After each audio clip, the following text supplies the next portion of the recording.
અમદાવાદ શહેરમાં પણ વાતાવરણનો મિજાજ બદલાયો છે। સાંજે ધૂળની ડમરી ઉડતા વાહન ચાલકો મુશ્કેલીમાં જોવા મળ્યા છે। ભારે પવનને કારણે વાતાવરણમાં ચોક્કસથી ઠંડક પ્રસરી છે। બપોરની આકરી ગરમી પછી ઠંડકથી લોકોને રાહત મળી છે। જોકે હજુ પણ વાતાવરણ યથાવત રહેવાની આગાહી વ્યક્ત કરવામાં આવી છે। સાંજે ધૂળની ડમરીઓ ઉડતા વાહન ચાલકો મુશ્કેલીમાં જોવા મળ્યા છે। વાતાવરણમાં પલટો આવવાને કારણે લોકોને ગરમીમાંથી રાહત મળી છે।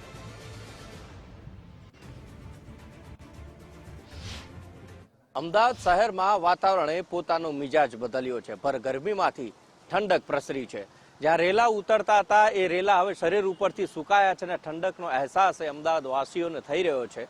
હવામાન વિભાગની જે પ્રકારે આગાહી હતી એ આગાહીના આધારે ગુજરાતમાં ગઈકાલે અને આજે વહેલી સવારે ઘણા બધા જિલ્લાઓ અને શહેરોમાં વરસાદ વરસ્યો હતો, તો જામનગરમાં પણ કરા પડ્યા હતા। અને આજે મોડી સાંજે બપોરના તડકો અને મોડી સાંજે આપણે જોઈએ તો અમદાવાદ શહેરમાં પવન છે એ ફૂંકાઈ રહ્યો છે અને ધૂળની ડમરીઓ છે તે ઉડી રહી છે। ધૂળની ડમરીઓ ઉડવાના કારણે વિઝિબિલિટી છે ઓછી થઈ છે, એટલે કે દ્વિચક્રી વાહન અને ફોર વ્હીલર જે છે તેમને ગાડી હંકારવામાં તકલીફ પડી રહી છે। અચાનક જ વાતાવરણમાં પલટો આવતા શહેરીજનોને પણ મુશ્કેલી આ પવનના કારણે થઈ રહી છે। તો ઠેર ઠેર પવનની ડમરીઓ ઉડતા કેટલાક હોર્ડિંગ્સ, કેટલાક પતરા અને જે છે તે પડવાના પણ સમાચાર અત્યારે મળી રહ્યા છે। અમદાવાદ શહેરમાં પણ ભારે પવન છે એ ફૂંકાઈ રહ્યો છે। 30 થી 40 કિલોમીટર પ્રતિ કલાકની ઝડપે પવન ફૂંકાતા દ્વિચક્રી વાહન ચાલકો છે તેમને ખાસ કરીને વધારે મુશ્કેલી થઈ રહી છે, કારણ કે પવન છે અને પવનના કારણે ઉડતી ધૂળ છે અને એના કારણે જે આંખમાં ધૂળ ઉડે છે એના કારણે વાહન ચાલકોને ખાસ કરીને સૌથી વધારે મુશ્કેલી પડી રહી છે। હજી પણ આગામી 2 કે 3 દિવસ વાતાવરણ ગુજરાતની અંદર આ જ પ્રકારે પોતાનું મિજાજ બદલતો રહે તેવું હવામાન વિભાગનું